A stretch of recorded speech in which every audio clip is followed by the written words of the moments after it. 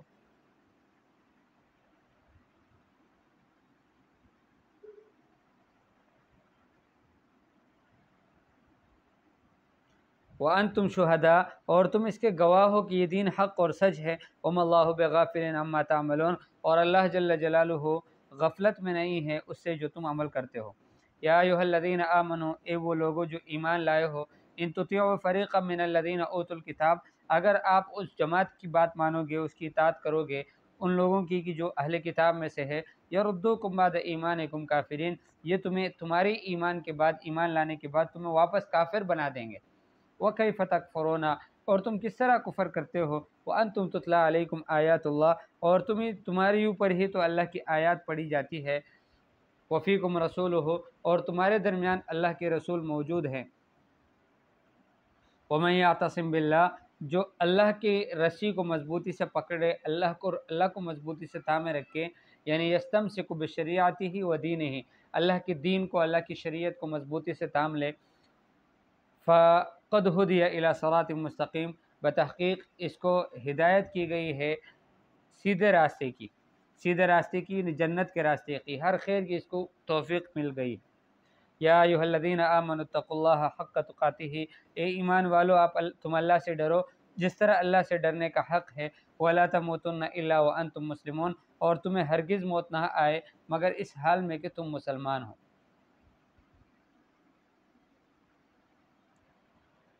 تقوی کیا ہے؟ ابن مسعود رضی اللہ تعالیٰ عنہ فرماتے ہیں کہ تقوی کیا ہے؟ فرمایا کہ ان یطاع فلا یعصى، اللہ کی اطاعت کی جائے پھر اس کی نافرمانی نہ ہو، ویشکر فلا یکفر، اللہ کا شکر ادا کیا جائے اور اس کا انکار، ان کی ناشکری نہ کی جائے، ویذکر فلا ینسى، اللہ کو یاد کیا جائے، اللہ کو پھر بلا نہ دیا جائے۔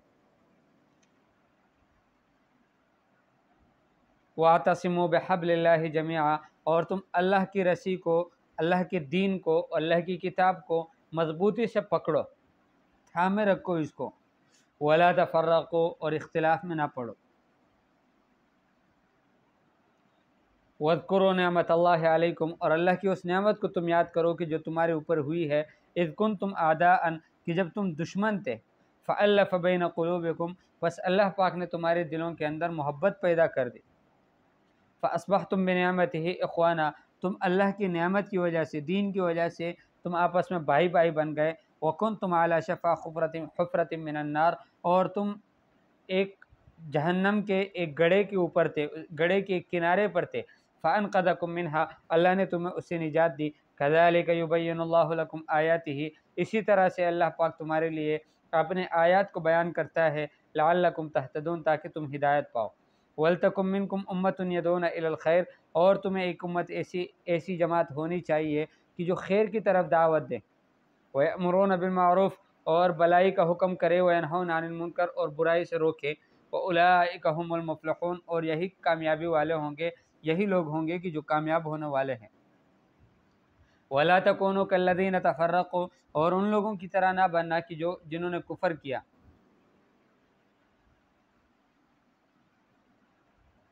واختلفوا، اور انہوں نے اختلاف کیا، من بعد ما جاءهم البینات، بعد اس کے کہ ان کے پاس واضح نشانیاں آئی تھی، واولئک لهم عذاب عظیم، اور ان کے لیے بڑا عذاب ہے۔ یوم تبیض وجوہ وتسود وجوہ، ایسے دن میں کہ جس دن کچھ چہرے روشن ہو جائیں گے، خوبصورت منور چمکتے ہوں گے، وتسود وجوہ، سفید چہرے ہوں گے، وتسود وجوہ، اور کچھ چہرے کالے ہوں گے۔ فاما الذین اسودت وجوہهم، بس بے شک وہ لوگ کہ جن کے چہرے کالے ہوں گے، اکفرتم بعد ایمانکم، ان سے کہا جائے گا کہ کیا تم نے تمہارے ایمان لانے کے بعد کفر کیا، فذوقوا العذاب بما کنتم تکفرون، بس تم چکھو عذاب کو بسبب اس کے کہ جو تم نے کفر کیا۔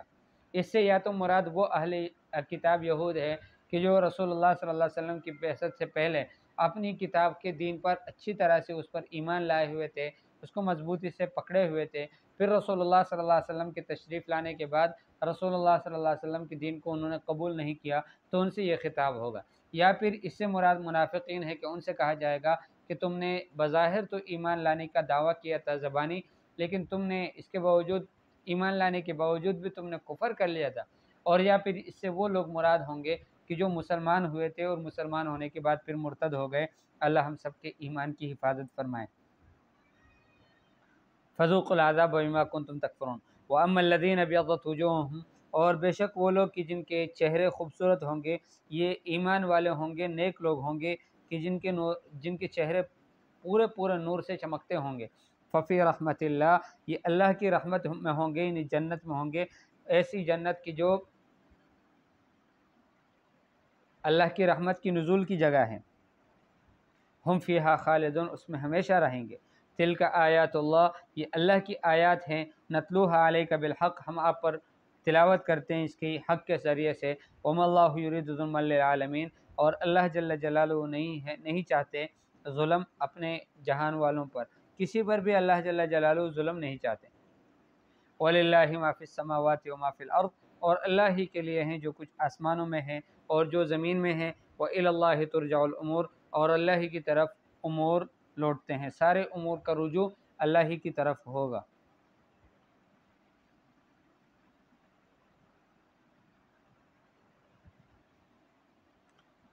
تو ان آیات میں گویا وہ قصہ بتایا گیا کہ جن کے جو شماس ابن قیس یہودی، وہ جن کے یعنی اس کے محرر تھے اور اس کام کو سازش کرنے والے تھے کہ صحابہ کرام رضی اللہ تعالیٰ عنہ ایک مجلس میں کیوں بیٹھ کر آپس میں باتیں کرتے ہیں، اس کو یہ بات اچھی نہیں لگی۔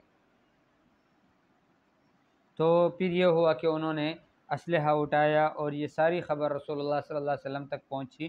رسول اللہ صلی اللہ علیہ وسلم جلدی سے ان کے پاس آئے اور کہتے تھے کہ ان سے خطاب کر کے فرماتے تھے، یا معشر الانصار ابدعوا الجاہلیہ وانا بین اظہرکم، اے انصار کے لوگوں، کیا جاہلیت کی باتیں پھر شروع ہو گئی حالانکہ میں تمہارے ساتھ تمہارے درمیان ہوں۔